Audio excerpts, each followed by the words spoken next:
thanks for making time to do this, which is what I think is the first thing in the morning for you. I just want to get you to start. Tell us about yourself and your business. Yeah, sure. So let's see a little bit about me. I guess as pertains to what we're probably going to talk about today. I've been in the digital marketing space for a little over 15 years now. I started off in e-commerce, more or less ventured into a couple other areas, a little more solely on the retail side, then just went strictly e-commerce about 9 years ago. I've been in-house at multiple eight-figure companies. I was at an agency. Well, I'd started my own agency in college, exited that a few years later. Started one with a partner of mine in 2016, exited that one in late 2019. And then in early 2020, I started BlueTuskr, which is what I'm mostly doing now. We are a full service marketing company for e-commerce sellers. So in a lot of cases, we basically act as like an outsourced marketing department, or we kind of puzzle piece in with whatever marketing staff that might already be in-house with whichever seller we're working with. And then I'm also the host of the e-commerce show. So I have my own little e-commerce podcast where I interview other e-commerce sellers and kind of pick their brains about how they got to where they are and all that fun stuff. Yeah, cool. All right, interesting, man. Well, look, straight into the questions. So you were recently at eTail, I think. Any big Mm-hmm. takeaways from that? Yeah, it's an interesting question. It was not what I was expecting, I guess, is the best way to put that. Because you think eTail, you think like electronic retail. So you think, okay, it's basically e-commerce. It really was a little more focused on the retail side. There was a lot of talks and stuff that were a little bit more just solely brick and mortar focused. There were some that were a little transition-y sort of from brick and mortar to retail. A lot of the people I met that attended were pretty good sized companies. So, like CVS and Ulta and Nike and Adidas, like all those guys were there. So, the caliber of companies that attended that was amazing. So that was really cool to like be able to sit and chat with all of them. Um, Outside of that, I mean, in my honest opinion, hopefully they're not gonna take this to heart, but like it was a little fluffy is the best way I can put it. Like all the talks were kind of like, okay, like you didn't really learn too much. Um, Granted, after you go to a bunch of these conferences, sometimes it just stuff starts to blend in together and you can only hear the same thing so many times. So that could just be personal, but otherwise it was a good time. Love Boston. So that was fun. But yeah, overall, not too bad. Interesting. That's interesting. I saw a lot of posts about that, and I was thinking about going myself, but yeah, interesting point of view. Um, Next point is talk us through your opinion of Walmart marketplace and where do you think it's heading? Um, oh man, Walmart. Walmart's a pain. So Walmart, even though like I get it, it's one of those things where I do suggest that most sellers get on it. A, because I think that you should be anywhere that your customer might be. Walmart could obviously be one of them, even if it just means that, it's kind of keeping the lights on. You're going to want to do your own due diligence on how useful Walmart may or may not be. But I think that it doesn't hurt to at least try it. I've seen it where it does pretty close to as well as Amazon in some cases. It's not common, but it can happen. And then from another perspective, it's really just like it's so clunky. They're so behind Amazon just from like a seller standpoint on functionality and being able to find certain reports and like all this stuff that it's just complicated to work with. I do think that one day Amazon will either be much bigger and Walmart will be maybe similar to what Amazon is now, in which case totally still useful. Or B, the other thing that I always think is kind of interesting is, these really big companies, you're always like one union vote away from being kind of screwed, in which case, like, God forbid someone dies at an Amazon warehouse or they find out one of the execs was doing something and it doesn't get covered up well enough or whatever happens there, and then all of a sudden everyone's got backlash on Amazon, they're probably going to turn to a Walmart. So I kind of think that it never hurts to be on a channel and just be there and have some kind of presence just in case something like that happens and you can easily pivot. But it is a complicated pain of a back end to use.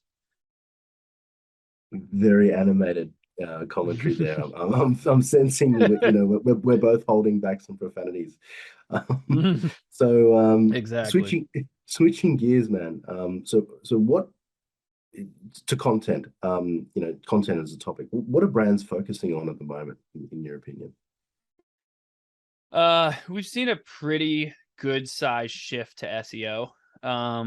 You know, and content is kind of a broad, like you could theorize it. Social is content, email is content, like just creating stuff is content. Um, but basically there's been this huge shift to SEO, and honestly, we've started to see it. We've started to push it even more that we like the direction things are going in, mainly because paid advertising continues to get not only more complicated as you get on different channels and everyone, you know, wants to worry about attribution and stuff, but it's also getting more and more expensive. Even though there's more channels and people are spreading their budget a little bit thinner on different platforms, it's still a matter of like CPCs have increased. I just did this thing the other day where I quoted this and I can't remember what it actually was, but CPCs have been increasing like year over year on every channel. Amazon, Google, Facebook, TikTok, you name it, CPCs are going up and they're going to keep going up. And the thing I always talk about with an SEO side of things, especially now that we're kind of in this inflationary sort of a recession, sort of not a recessionary period, that SEO to me is actually an investment. You're building your website into an asset.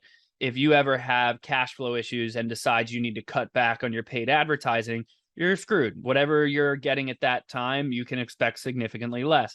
From an SEO standpoint, though, if you keep investing in SEO, you're going to thank yourself later on down the road, because if you do need to cut back on paid advertising, your SEO is not going to stop. Like your rankings will continue. They might fall a little bit from the paid ads and the traffic falling down, but it will definitely help you keep things going. And if you're looking to exit as well, having, you know, that kind of organic traffic, that kind of like you know, visitors just coming to the site without needing to advertise, and then having that kind of audience is significantly more valuable to a potential buyer of your business, if that's the direction you want to go in, than if you were just solely focused on paid advertising.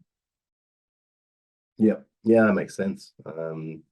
It's interesting. I know a certain individual over near where you are, that's churning out content with this thing called Jasper, and it seems to be paying dividends for him constantly. So it's yeah, Yeah, there's a few of those platforms out there. You know, they're really interesting. It's definitely it's a helpful tool.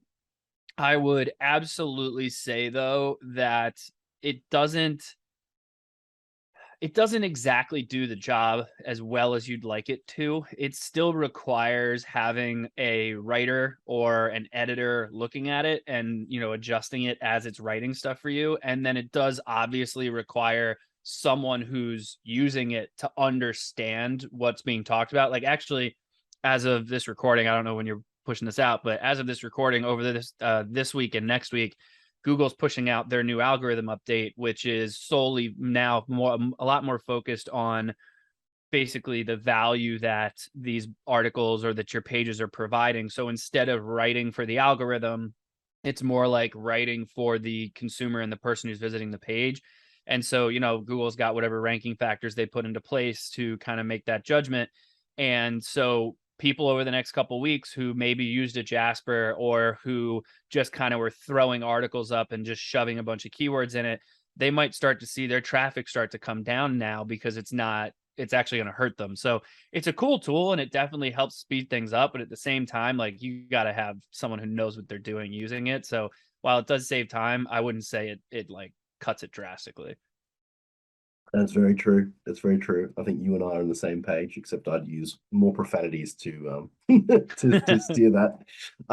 Final thoughts, man, before we wrap up.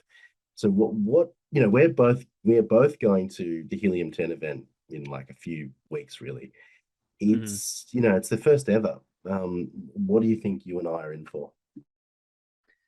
I think it's going to be really interesting. I'm hoping that I'm wrong, but I have a feeling it's going to be relatively intimate in comparison to what they were hoping for. I might be incorrect. I've reached out to a lot of different people to see who was going and only found a handful. Um, but that doesn't mean that it's not going to be good. I think that it's Helium 10.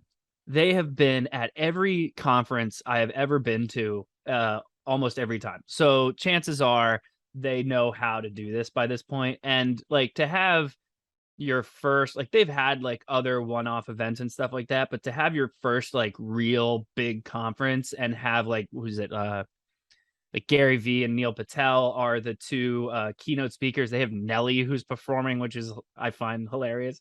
I think that they know exactly what they needed to do. I think that it might be some people are hesitant because it's their first year and they just don't want to spend the money to find out that it was bad. But I just don't see this being bad. There's no way. They know what they're That's doing. yeah, yeah, no, that's I think that's a very fair assessment, and I think I'm just as hopeful as you are, man. But look, thanks for making time, and I'm really looking forward to meeting up in person. I think you and I are the first people to do networking out of the Helium 10 event before it even starts. But yeah, thanks again, The man. way it's done. Yeah, appreciate you having me.